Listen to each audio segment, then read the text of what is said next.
चलतु आज बनैबा सिमेई उपमा। तो ये मोर सिमेई फुटिला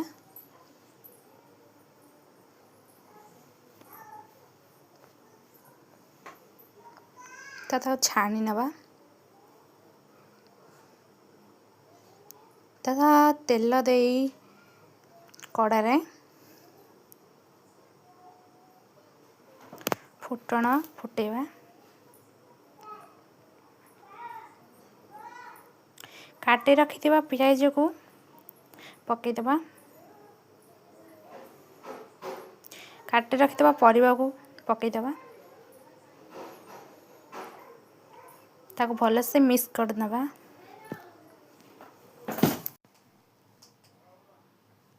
तो हमर सीझी गलानी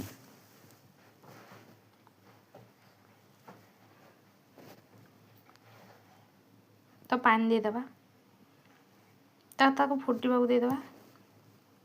तो आम रखिदा छाण की रखिदा सिमेई को पकईदबा ताको मिक्स करदबा।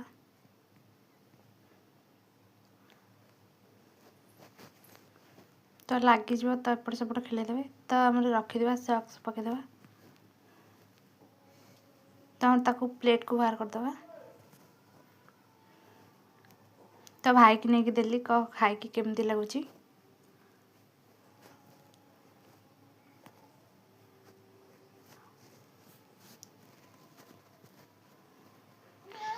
भाई तो खाइला तो कहला ऑल द बेस्ट।